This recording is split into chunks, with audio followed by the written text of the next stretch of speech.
Qué alegría que sigas disfrutando de esta experiencia, de escuchar la voz de Dios a través de las Escrituras.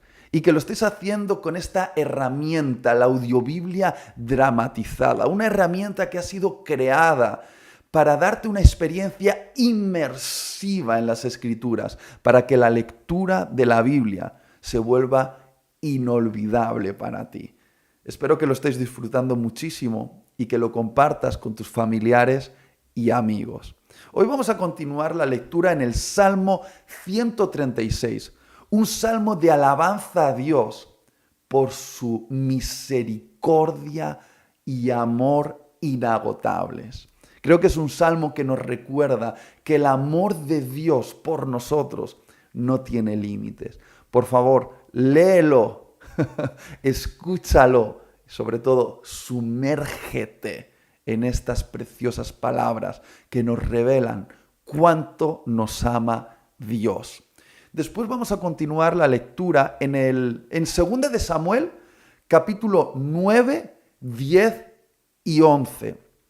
En esta lectura nos vamos a encontrar con dos aspectos de David que se contraponen. La mejor versión del rey David y la peor versión del rey David.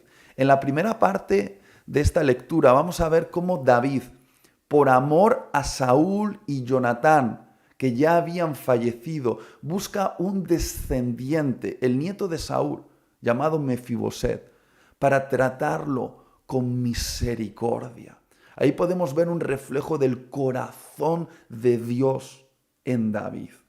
Sin embargo, capítulos después nos vamos a encontrar con un David que en vez de salir a la guerra, como debería haber hecho, se queda en el palacio ocioso y es tentado.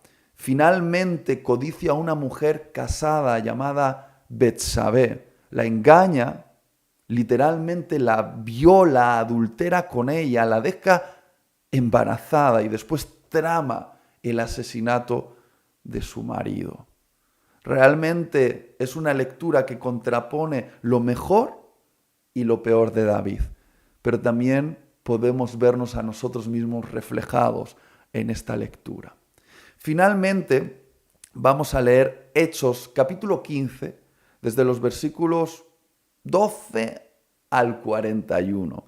Ahí vamos a seguir viendo cómo el movimiento de Dios avanza y rompe barreras culturales y étnicas. Y en el Concilio de Jerusalén se determina no imponer mayores cargas sobre los gentiles. Y esto hace un cambio en la historia de la humanidad para siempre. Lo vas a ver y espero que lo disfrutes en esta experiencia de escuchar la voz de Dios a través de las Escrituras. El libro de Salmos, capítulo 136. Den gracias al Señor, porque Él es bueno. Su fiel amor perdura para siempre. Den gracias al Dios de dioses. Su fiel amor perdura para siempre. Den gracias al Señor de señores. Su fiel amor perdura para siempre. Den gracias al único que puede hacer milagros poderosos. Su fiel amor perdura para siempre. Den gracias al que hizo los cielos con tanta habilidad. Su fiel amor perdura para siempre. Den gracias al que ubicó la tierra en medio de las aguas. Su fiel amor perdura para siempre. Den gracias al que hizo las lumbreras celestiales. Su fiel amor perdura para siempre. El sol para que gobierne de día. Su fiel amor perdura para siempre. Y la luna y las estrellas para que gobiernen de noche. Su fiel amor perdura para siempre. Den gracias al que mató a los hijos mayores de Egipto.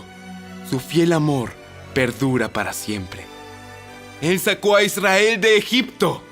Su fiel amor perdura para siempre. Actuó con mano fuerte y brazo poderoso. Su fiel amor perdura para siempre. Den gracias al que separó las aguas del Mar Rojo. Su fiel amor perdura para siempre. Hizo cruzar a salvo a Israel. Su fiel amor perdura para siempre. Pero arrojó al mar rojo al faraón y a su ejército. Su fiel amor perdura para siempre. Den gracias al que guió a su pueblo por el desierto. Su fiel amor perdura para siempre. Den gracias al que hirió de muerte a reyes poderosos. Su fiel amor perdura para siempre. Mató a reyes poderosos. Su fiel amor perdura para siempre. A Sehón, rey de los amorreos. Su fiel amor perdura para siempre. Y a Og, rey de Basán. Su fiel amor perdura para siempre. Dios entregó las tierras de estos reyes como herencia. Su fiel amor perdura para siempre. Como preciada posesión a su siervo Israel. Su fiel amor perdura para siempre. Él se acordó de nosotros en nuestras debilidades. Su fiel amor perdura para siempre. Nos salvó de nuestros enemigos. Su fiel amor perdura para siempre. Él provee alimento a todo ser viviente. Su fiel amor perdura para siempre. Den gracias al Dios del cielo. Su fiel amor perdura para siempre.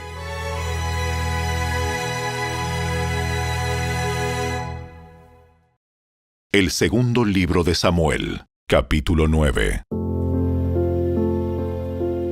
Cierto día, David preguntó: ¿hay alguien de la familia de Saúl que aún siga con vida?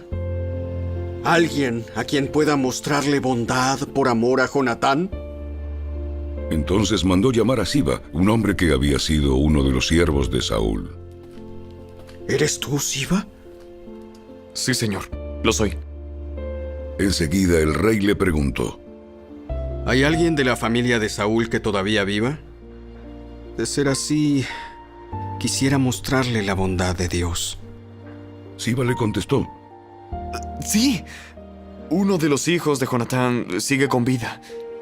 Está lisiado de ambos pies. ¿Dónde está? En Lodebar, en la casa de Maquir, hijo de Amiel.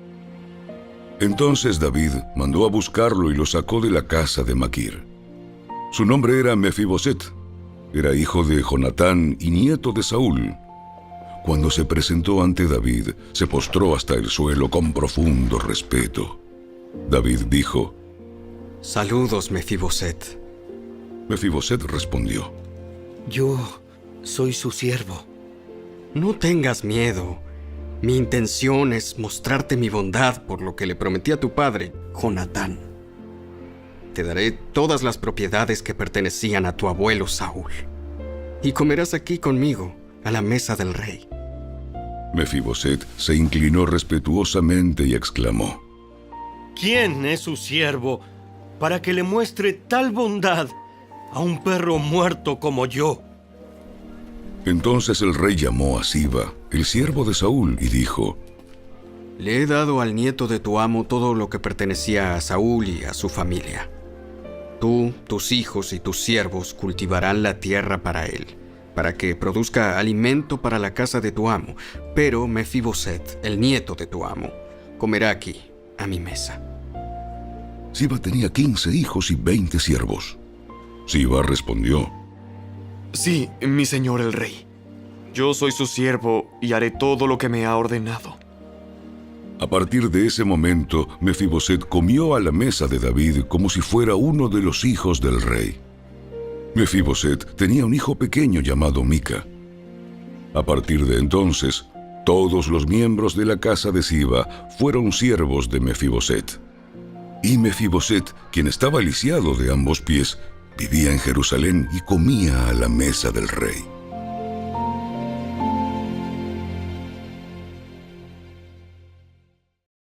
El segundo libro de Samuel, capítulo 10. Después de un tiempo, murió Naas, rey de los amonitas, y su hijo Hanún subió al trono. David dijo: Le mostraré lealtad a Hanún, así como su padre Naas siempre me fue leal. Entonces David envió embajadores a Hanún para expresarle sus condolencias por la muerte de su padre. Pero cuando los embajadores de David llegaron a la tierra de Amón, los comandantes amonitas le dijeron a Hanún, su amo: ¿Realmente cree que estos hombres vienen para honrar a su padre? ¡No! David los ha enviado a espiar la ciudad para luego venir y conquistarla. Entonces Hanún tomó presos a los embajadores de David, les afeitó la mitad de la barba, les cortó los mantos a la altura de las nalgas y los envió avergonzados de regreso a David. Cuando llegó a oídos de David lo que había sucedido, envió mensajeros para decirles a los hombres: Quédense en Jericó hasta que les crezca la barba, y luego regresen. Pues se sentían muy avergonzados de su aspecto. Cuando el pueblo de Amón se dio cuenta de qué tan seriamente había provocado el enojo de David, los amonitas contrataron a 20,000 soldados arameos de infantería de las tierras de Bet-Rehob y Soba, 1,000 del rey de Maaca y 12,000 de la tierra de Tob. Cuando David se enteró, envió a Joab con todos sus guerreros a pelear contra ellos. Las tropas amonitas se pusieron en pie de guerra a la entrada de la puerta de la ciudad, mientras los arameos de Soba y Rehob, junto con los hombres de Tob y Maaca, tomaron posiciones para pelear a campo abierto. Cuando Joab vio que tendría que luchar tanto por el frente como por la retaguardia, eligió algunas de las tropas selectas israelitas y las puso bajo su propio mando para luchar contra los arameos a campo abierto. Dejó al resto del ejército bajo el mando de su hermano Abisai, quien atacaría a los amonitas. Si los arameos son demasiado fuertes para mí, entonces ven en mi ayuda, le dijo Joab a su hermano. Si los amonitas son demasiado fuertes para ti, yo iré en tu ayuda. Sé valiente. Luchemos con valor por nuestro pueblo y por las ciudades de nuestro Dios, y que se haga la voluntad del Señor. Cuando Joab y sus tropas atacaron, los arameos comenzaron a huir. Al ver que los arameos corrían, los amonitas huyeron de Abisai y retrocedieron a la ciudad. Terminada la batalla, Joab regresó a Jerusalén. Al darse cuenta los arameos de que no podían contra Israel, se reagruparon y se les unieron tropas adicionales arameas que Hadad-Ezer mandó llamar del otro lado del río Éufrates. Estas tropas llegaron a Elam bajo el mando de Sobac, el comandante de las fuerzas de Hadad-Ezer. Cuando David oyó lo que sucedía, movilizó a todo Israel, cruzó el río Jordán y guió al ejército a Elam. Los arameos se pusieron en formación de batalla y lucharon contra David. Pero nuevamente los arameos huyeron de los israelitas. Esta vez, las fuerzas de David mataron a 700 conductores de carros de guerra y a 40,000 soldados de infantería, entre estos a Sobac, el comandante del ejército.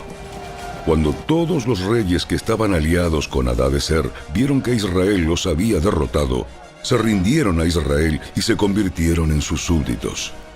Después de esto, los arameos tuvieron miedo de ayudar a los amonitas.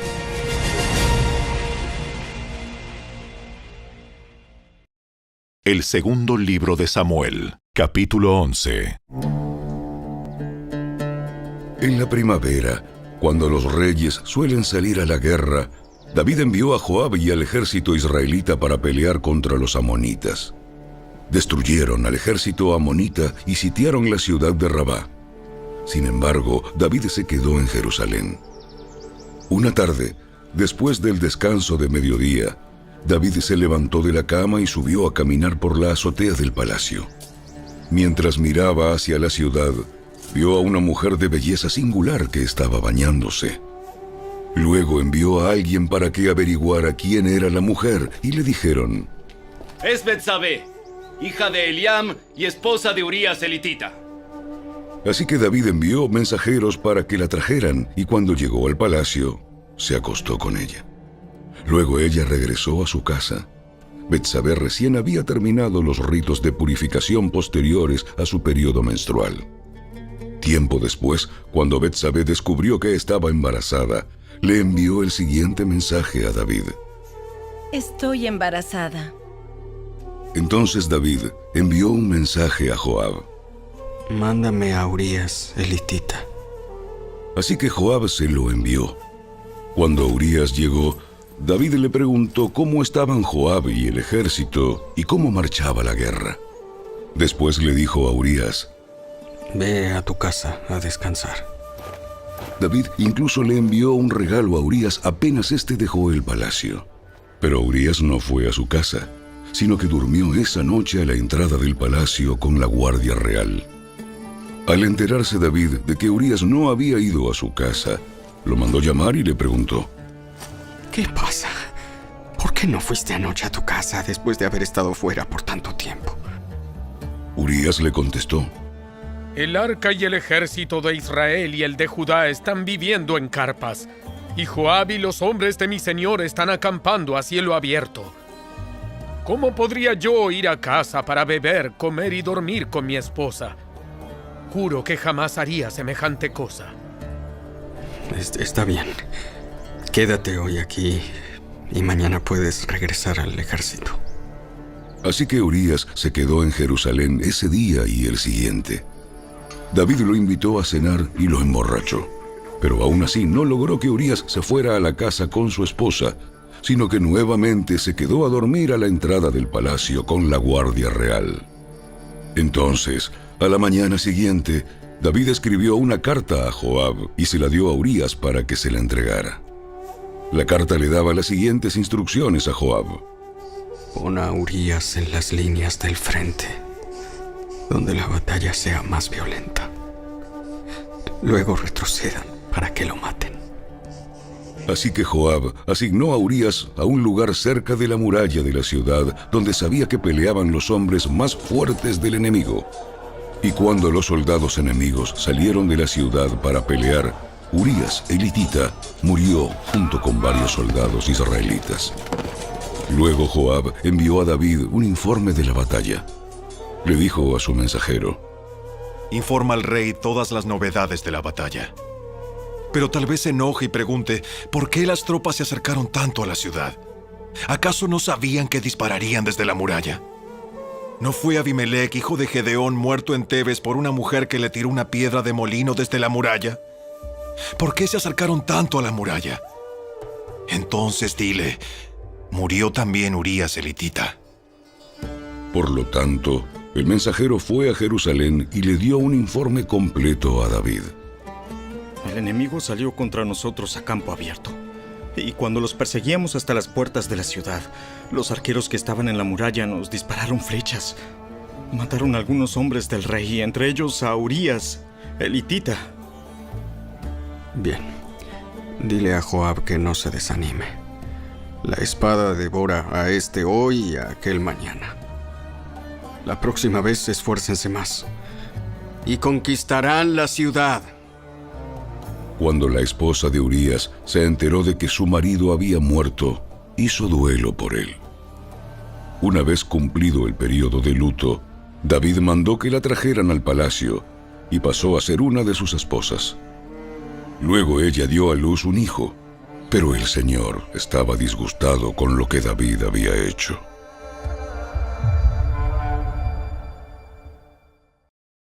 Los Hechos de los Apóstoles, capítulo 15.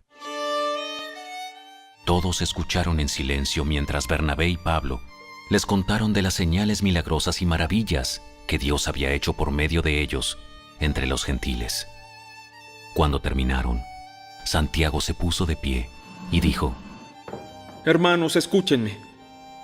Pedro les ha contado de cuando Dios visitó por primera vez a los gentiles para tomar de entre ellos un pueblo para sí mismo. Y la conversión de los gentiles es precisamente lo que los profetas predijeron, como está escrito: Después yo volveré y restauraré la casa caída de David. Reconstruiré sus ruinas y la restauraré, para que el resto de la humanidad busque al Señor, incluidos los gentiles, todos los que he llamado a ser míos. El Señor ha hablado, aquel que hizo que estas cosas se dieran a conocer desde hace mucho. Y mi opinión entonces es que no debemos ponerles obstáculos a los gentiles que se convierten a Dios. Al contrario, deberíamos escribirles y decirles que se abstengan de comer alimentos ofrecidos a ídolos, de inmoralidad sexual, de comer carne de animales estrangulados y de consumir sangre. Pues esas leyes de Moisés se han predicado todos los días de descanso en las sinagogas judías de cada ciudad durante muchas generaciones. Entonces los apóstoles y los ancianos, junto con toda la iglesia de Jerusalén, escogieron delegados y los enviaron a Antioquía de Siria con Pablo y Bernabé para que informaran acerca de esta decisión. Los delegados escogidos eran 2 de los líderes de la iglesia, Judas, también llamado Barsabás, y Silas.